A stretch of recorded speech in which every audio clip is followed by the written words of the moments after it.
아이고 살아서 돌아오셨는데 참 정말 이번에요 전환나고 손상대는요 100% 죽었어요.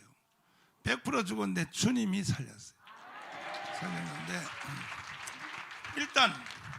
일단 그 산거대한 어제 나한테 간증한 거 있잖아요. 그래서 이제 코로나가 왔죠. 먼저 인사부터 좀 드리겠습니다. 인사부터 하고 아유, 이 사회 보려고 올라섰던 기분하고 지금은 사실 떨립니다. 그렇지 맞아. 사실 삶과 죽음의 차이가 하루가 아닌 반나절 아닌 30분 내에도 결정이 될 수 있다는 거 체험을 했던 사람으로서 저를 이렇게 세워서 여기까지 인도하신 하나님께 먼저 감사를 드리고요. 사경을 헤매고 있을 때 어디선가 여러분들의 기도 소리와 여러분들의 응원 소리가 살아 돌아가야 되겠다는 그 엄청난 에너지로 제가 오늘 이 자리에 선 게 아닌가 하는, 그래서 이 자리를 빌어서 여러분들에게 감사를 드립니다. 고맙습니다. 그래서 내가 이제 코로나가 왔다는 말을 듣고 내가 전화를 했어요. 이제 교수님한테 전화를 했더니 음성 자체가 벌써 골로 가게 생겼어. 귀찮다 갈락갈락 그래서 내가 난리를 쳤어요. 빨리 병원으로 가고, 아니 병원에서 안 봐주는데 하도 사람들이 환자가 많아서 빨리 일반 택시 타고 서울대 그 의과대학 그 서울대 병원으로 그냥 응급실로 몰고 들어가라고. 몰고 들어가면 응급실에 법상 못 쫓아내게 돼 있어. 자기 병원에 온 사람은 대책을 세우게 돼 있으니까 빨리 하라고 내가 막 여기 비서한테도 막 소리를 치고 난리를 쳤더니, 그래서 이제 서울대 병원에 갔어. 이제 가니까 서울대 병원은 포화 상태지. 사람들이 다 있으니까.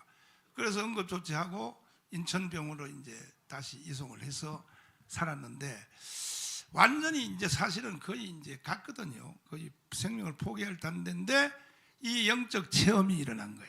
자, 거기에 대해서 말씀 한번 해주시고. 사실 제가 그 정가훈 목사님 알고 난 이후에 개인적인 연락이나 뭐 이런 것들이 좀 뭐 신뢰가 되고, 가시는 길에 제가 쓸데없는 이 뭐 피해를 끼칠 것 같아서 한 번도 전화를 해보거나 개인적 통화를 해본 사실이 없습니다. 뭐 사람들이 친한데 뭐 충분히 할 수 있지 않겠나 이러는데 해본 적이 없어요. 제가 쓰러지고 사경을 헤맬 때 전화를 하셨다고 하더라고요. 나중에 들었어요. 그래서 저희 그 준피도 보고 빨리 차에 태워서 병원으로 가라. 전화도 안 하시지만 저도 안 했는데 어떻게 알고 전화를 하시고, 저는 뭐 전화를 받을 상황이고, 그래서 갔더니 서울대병원만 아니고 뭐 이 병원 저 병원 어디를 가도 엄합 병실이 없어서 중증 환자들은 들어갈 수 없는 상황이 됐습니다. 그래서 119를 타고 곳곳을 헤매다가 한나절 반을 119 차 안에서 왔다 갔다 하는, 뭐 제가 죄송합니다만은 생명이 끊어질 수도 있고 안 끊어질 수도 있는, 재수 없으면 황천길 가는 거고 재수 좋으면 살아나는 거고, 하나님이 구해주시면 분명히 살아날 것이고, 믿음이 약한 저에게 하나님이 버리신다면 결국 저도 세상을 가져갈 수밖에 없지 않겠느냐. 그리고 정신을 잃었습니다. 아무도 모르는 상황에 119 차가 어디로 간지도 모르고 깨워서 눈을 떠보니까, 우리 보통 이 TV 보면 엄합병실에 들어가면 이렇게 무슨 보자기 뒤집어 씌워가지고 들어가는데, 저는 뭐 혼자만 이렇게 태우는 이상한 데 태워가지고 병원을 갔습니다. 중증 환자는 보통 한 4명 정도가 한 방에 같이 있는데 저는 1인실로 올라갔고, 온몸에 숱한 바늘을 꽂고 산소호흡기를 꽂고 뭐 할 수 있는 조치는 다 한 것 같습니다. 그때까지만 해도 숨을 못 쉬어서 이상하게 날숨은 되는데 덜숨이 안 되는 거예요. 심장은 쪼그라들고 말을 할 수 없는 정도까지 이르렀고, 결국은 병실에 주사를 꼽은 채로 깊은 잠에 빠졌습니다. 잤는지 아니면 정신을 잃은 상태로 그 상태로 있었던지는 잘 모르겠습니다만은 모르겠습니다. 앞으로 살아가면서 이런 체험을 또 할지는 모르겠지만 제가 여기 계시는 분들에게 아마 제가 제일 믿음이 약한 사람으로 저는 저 스스로를 회개하고 있습니다. 아마 기분이 이랬어요. 미지근한 따뜻한 목욕탕에 발을 담그고 서서히 빠져들어가서 거기에 푹 젖어 들어가는 그런 느낌으로 꿈을 꾸듯이 시간이 한참 지났습니다. 꿈인지 현실인지 현몽인지 아니면 하나님이 가시는 길을 지금 보고 계시는지는 모르겠습니다만은 제가 어느 비탈진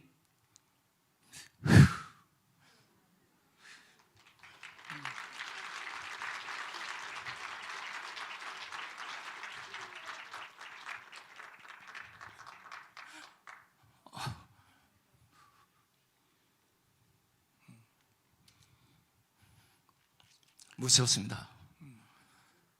비탈진 산길 밑을 혼자서 걸어가는데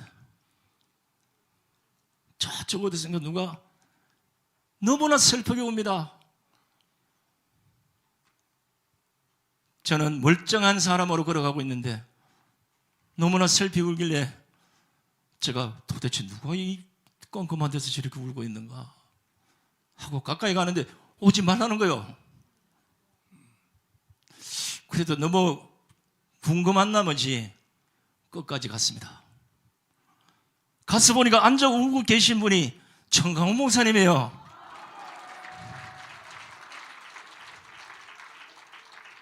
아픈 제가 아니라 멀쩡한 제가 울고 계신 목사님을 껴안고 왜 여기서 울고 계시냐고 이러시면 안 됩니다 목사님 이랬더니 아마 얼마나 울었길래 눈을 뜨고 보니까 한자복이 다쳐졌더라고요.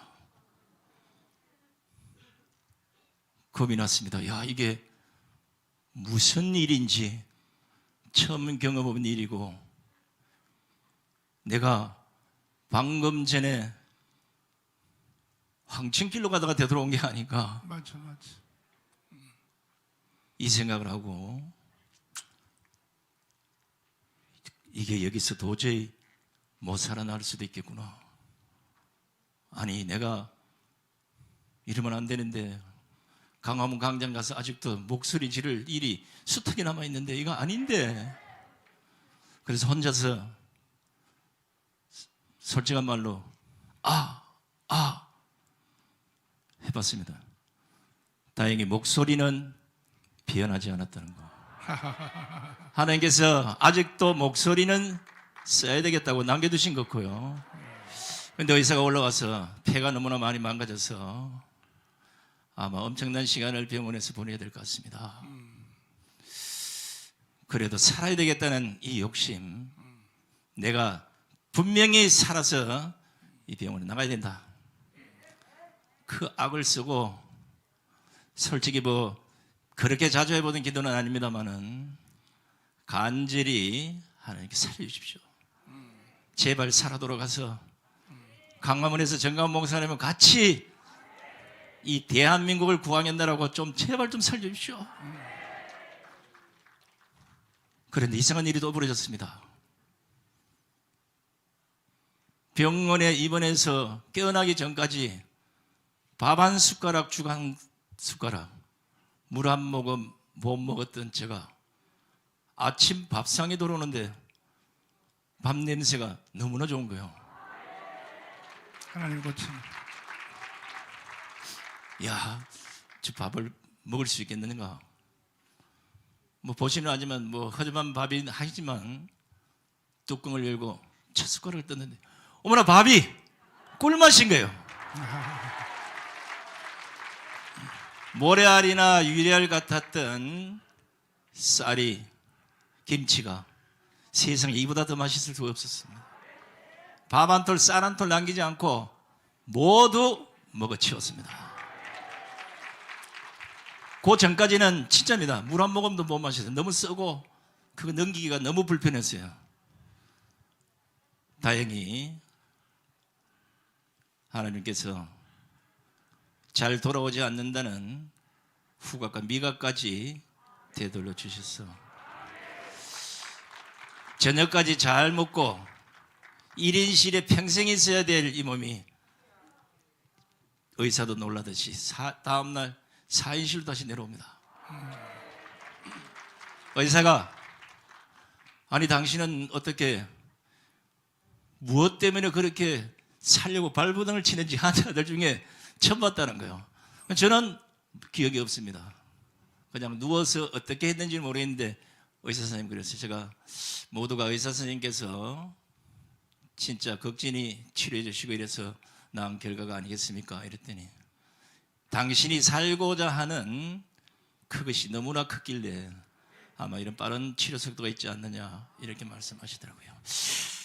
자, 여기까지 끝났으면 좋을 텐데 좀 이 얘기를 해야 되나 말아야 되나 하다가 고민도 많이 하고 겁도 났어요. 이런 얘기 또 잘못해서 또 뭐 이상한 뭐 저런 오해에 시달릴까.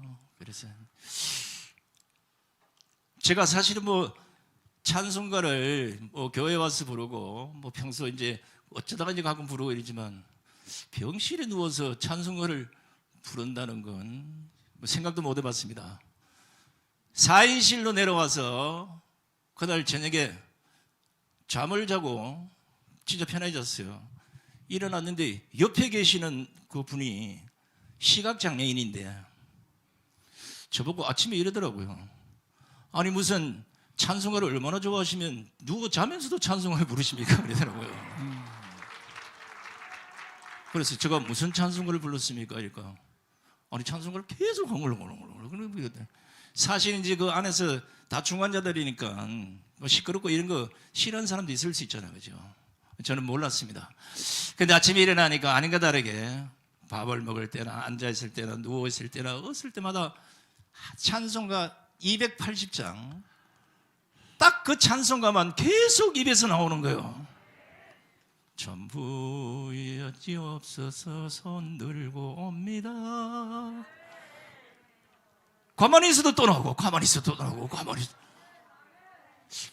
이건 또 무슨 그 찬송가가 또 나오려면 뭐 여러 개가 있는데 왜 280장만 이렇게 부르도록 하는가 고민을 했습니다. 이거 뭔가는 나에게 좋은 기운이 오고 있구나. 그래서 혹시나 겁이 나서 나에게 온 이 복이 하나님 주신 은혜가 갑자기 또 달아날 것 같은 이 두려움 때문에 목사님에게 문자를 보냈습니다. 제가 이런 일이 있었고 목사님과 껴안고 얼마나 울었는지 모르겠습니다. 보냈는데 목사님이 원래 저하고 통화를 잘 안 하시니까 문자를 안 보셨나 봐요. 어제 말씀하니까 이제 그때서 이제 그러냐고 하더라고요. 그래서 이제 솔직한 얘기로 한 45일 정도 예상했던 병원이 13일 만에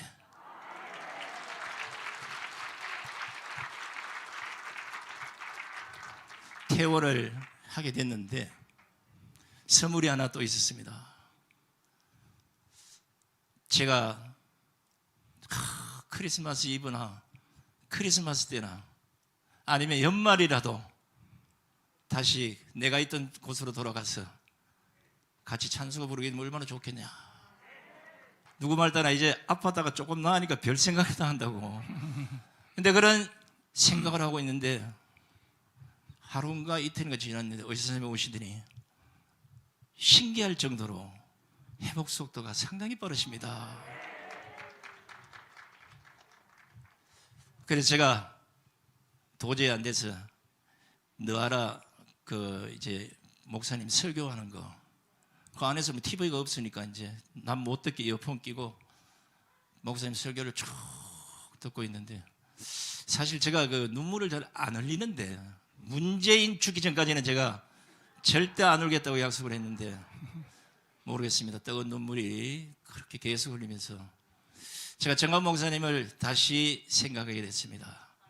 제가 정광 목사님 처음 뵙기 이전에 저도 똑같이 욕이나 하는 그리고 뭐 그냥 들리는 이런 낭설처럼 그런 분의 정광 목사님으로 생각을 했고 그 위에 만났어도 열심히 우리 김학성 교수님 아마 그 비슷한 말씀하신 것 같은데 정한 목사님에게 진실을 알아봐야 되겠다는 이 기자적 속성이 있어요. 그래서 쭉 지켜본 결과, 그리고 이번에 고통을 당해본 결과, 그리고 또 그 이후 설교를 이제 듣고 난 이후에 제 판단이 맞았다는 결론에 이르렀습니다. 가장 먼저 나라 사랑하는 애국심이 누구보다도 완벽하시고 출중하시고, 우리가 예수한국 복음 통일 다른 사람들은 어떻게 할지 잘 모르겠지만 그날이 오면 대한민국은 분명히 우리가 생각하는 그런 나라가 될 것이라는 확신했었습니다. 무엇보다가 오늘 또 설교 중에 그 말씀을 또 하시던데, 제가 정한 목사님 가장 믿었던 건 하나였습니다. 나라를 잃고 나서 그 나라를 찾겠다고 독립수산이 뭐니 목숨 버려갈 그런 시간이면 차라리 나라를 빼앗기지 않도록 지금 노력해서 나라를 찾아야 되지 않겠느냐. 그런데 오늘 이스라엘에, 아까 바벨론이 우리 노래도 들었습니다만, 그렇게 70년 세월을 그렇게 고통받고 다시 되도록 안들 뭐 하겠습니까? 있는 나라 제대로 지키는 게 맞다. 오늘 이제 이 설교를 들으면서 그래, 판단을 잘했구나. 내가 아무도 이렇게 아는 사람이 별로 없는 어떤 다른 교회 가서 혼자 울고 기도한들, 물론 뭐 거기다 장소나 뭐 관계 없다고는 좀 봐요. 그런데 나라 사랑하는 애국심이 출중한 성도들과 한껏 기운을 같이 하고 그걸 앞서 이끌고 가시는 지도자 우리 정한 목사님을 우리가 뒤에서 똑같은 생각으로 밀고 간다면 분명히 대한민국은 본래의 모습으로 돌아가리라 확신합니다.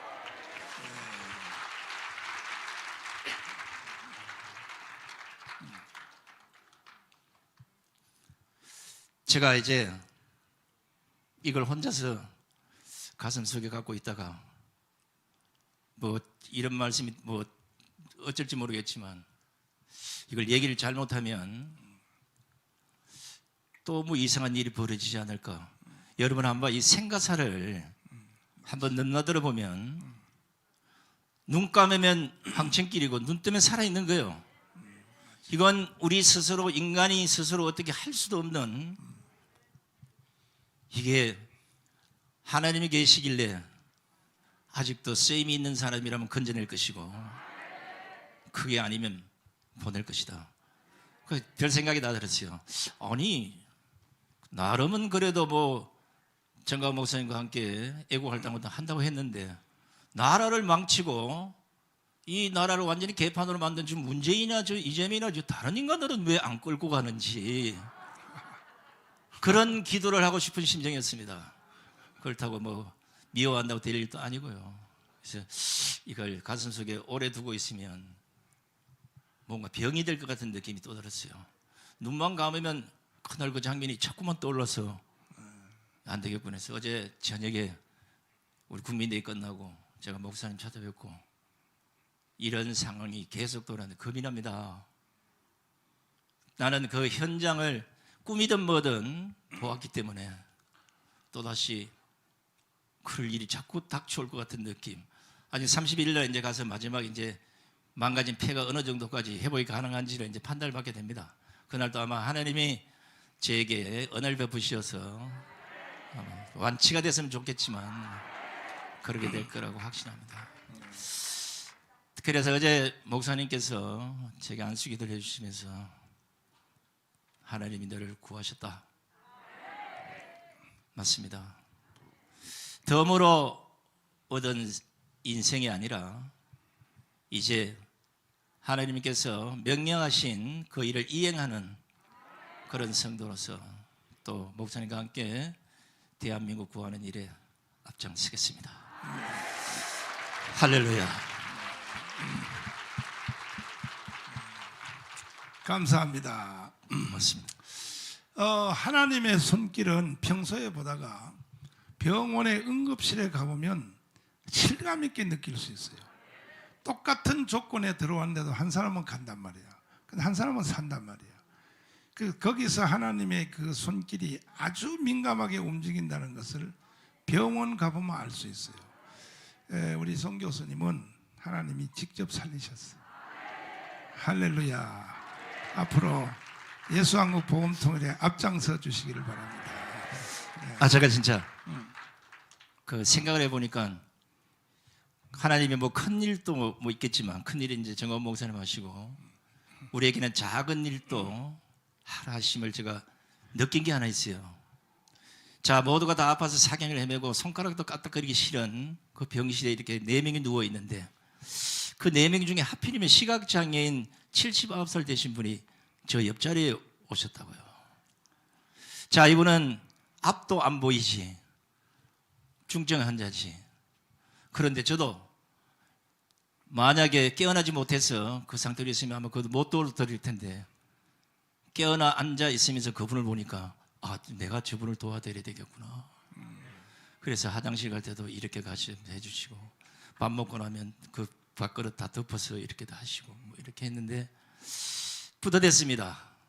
그 작은 공간 안에서도 하나님이 시킨 대로 그런 남에게 사랑을 베풀 수 있다는 거, 그걸 직접 체험하고 돌아왔습니다. 감사합니다. 네, 고맙습니다. 큰일 하시길 바랍니다. 오랜만에 올라왔는데 성대는 멀쩡한지 한번 보고 내려가겠습니다. 괜찮겠습니까? 할렐루야! 됐어. 살았어. 괜찮습니다. 싱싱해. 감사합니다. 체중은 10kg 빠졌는데 소리는 더 세지거든.